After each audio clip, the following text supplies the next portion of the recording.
అది చూడండి రైతు మిత్రులారా, ఈరోజు మనం ఆర్గానిక్ పొటాష్ను అన్బాక్సింగ్ చేద్దాం. మన చేతిలో ఒక కత్తెర తీసుకున్నాము. దీని సాయంతో దారాన్ని కడిగేసి దీంట్లో ఉన్నటువంటి ఐటమ్ను మనం బయటికి తీయడం జరుగుతుంది మిత్రులారా. ఇక్కడ చూడండి మిత్రులారా, బ్యాగ్ను ఓపెన్ చేయగానే మనకు నలుపు రంగులో ఉన్నటువంటి ఆర్గానిక్ కాంపౌండ్ అనేది కనబడుతుంది మిత్రులారా. ఇక్కడ చూడండి మిత్రులారా, ఇది ఆర్గానిక్ పొటాష్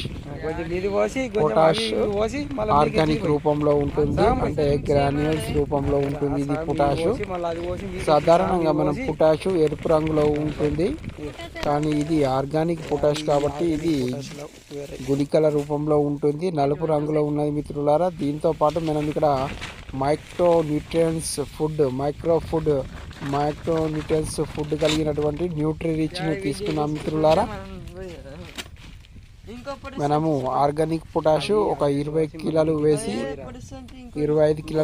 దానిపైన 10 కిలోల మైక్రోన్యూట్రియన్స్ న్యూట్రీ రిచ్ను వేయడం జరిగింది. దీని తర్వాత ఇక్కడ మరొక 10 కిలోలు ఇది ఎంజైమ్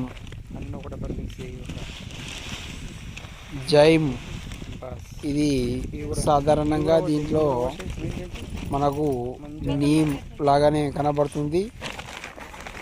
అంటే ఇది మనకు జింక్తో కూడినటువంటి ఇది ఒక మరొకటి ఇక్కడ అదే ఆర్గానిక్ పొటాష్ మరో 25 కిలోల పైన పోయడం జరుగుతుంది.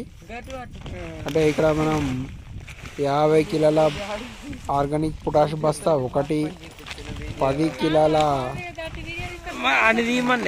మైక్రోన్యూట్రియన్స్ న్యూట్రీ రిచ్ బస్తా ఒకటి, అదేవిధంగా మరో 10 కిలోల జింక్ సల్ఫేట్ తీసుకొని మనము అన్నిటినీ ఇక్కడ ఒక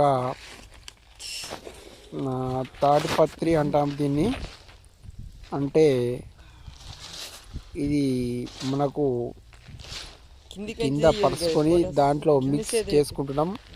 అంటే కింద పడిపోకుండా ఈ కవర్ అనేది వేసుకొని దాంట్లో మనం 50 కిలోల ఆర్గానిక్ పొటాష్, 10 కిలోల మైక్రోన్యూట్రియన్స్ న్యూట్రీ రిచ్, 10 కిలోల జింక్ సల్ఫేట్ను అన్నిటినీ మిక్స్ కలుపుకొని మనము ఇక్కడ చూడండి ఏ విధంగా మిక్స్ చేసుకుంటున్నామో చూడండి మిత్రులారా. మొత్తం 3 కూడా అన్నీ కలిసేటట్లుగా మనం మిక్స్ చేసుకోవాల్సి ఉంటుంది రైతు మిత్రులారా.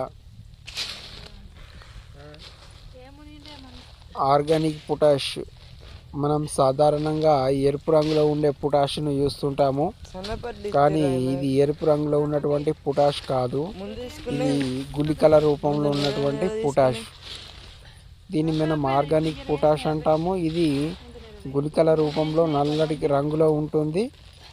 ఈ పొటాష్ ఒక ఎకరానికి వచ్చేసి మనం 50 కిలోలు ఇక్కడ తీసుకోవడం జరిగింది. దాంతోపాటు మనము మరొక 10 కిలోల న్యూట్రీ రిచ్ మైక్రోఫుడ్ అంటే సూక్ష్మ పోషకాలు అయినటువంటి బోరాను, మాంగనీసు, ఐరన్ ఇలాంటి సూక్ష్మ పోషకాలు అనేవి ఉంటాయి. ఇది ఒక 10 కిలోలు తీసుకున్నాము. దీంతో పాటు మనము వేప పిండితో కూడిన జింక్ సల్ఫేట్ను ఇక్కడ తీసుకోవడం జరిగింది. ఇది 10 కిలోలు. ఇవన్నిటిని కూడా మనము అంటే ఇక్కడ ఒక కవర్ను పరుచుకొని దాంట్లో మిక్స్ చేసుకుంటున్నాము రైతు మిత్రులారా.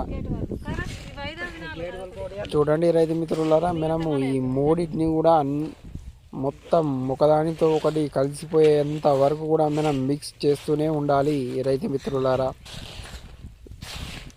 అంటే మనం పంటలో చల్లేటప్పుడు అన్ని 3 మూలకాలు ఈక్వల్గా వచ్చేటట్లు చేసుకోవడానికి ఈ విధంగా మనము మిక్స్ చేసుకున్నాము. ఇప్పుడు చూడండి మిత్రులారా, మనకు ఉన్నటువంటి ఒక ఎకరం పసుపు పంటలో 50 కేజీల ఆర్గానిక్ పొటాష్, 10 కిలోల మైక్రోన్యూట్రియన్స్ న్యూట్రీ రిచ్, 10 కిలోల ఎంజైమ్ కలిగినటువంటి జింక్ సల్ఫేట్ను మిక్స్ చేసుకొని మనము పసుపు పంటకు చల్లటం జరుగుతుంది మిత్రులారా. అంటే పసుపు పంటలు ఈ విధంగా కనీసం ఒక్కసారి లేదంటే వీలైతే 2 సార్లు కూడా మనం చేసుకుంటే పసుపు బాగా వృద్ధి చెందుతుంది. అదేవిధంగా ఎక్కువ ఈల్డింగ్ అనేది రావడం జరుగుతుంది. తర్వాత రోగాలు కూడా తట్టుకునే శక్తి అనేది పెరుగుతుంది. పసుపు మంచిగా వెళ్తుంది, ఎక్కువగా వెళ్తుంది. పసుపు బాగా వృద్ధి చెందుతుంది, బాగా దిగుబడి రావడం జరుగుతుంది. మనం ఈ విధంగా అంటే 50 కిలోల ఆర్గానిక్ పొటాష్, 10 కిలోల మైక్రోన్యూట్రియన్స్, తర్వాత ఎంజైమ్ కలిగిన జింక్ సల్ఫేట్ 10 కిలోలు ఇవన్నీ మిక్స్ చేసుకొని చల్లుతున్నాం. Please like, share and subscribe to my YouTube channel friends.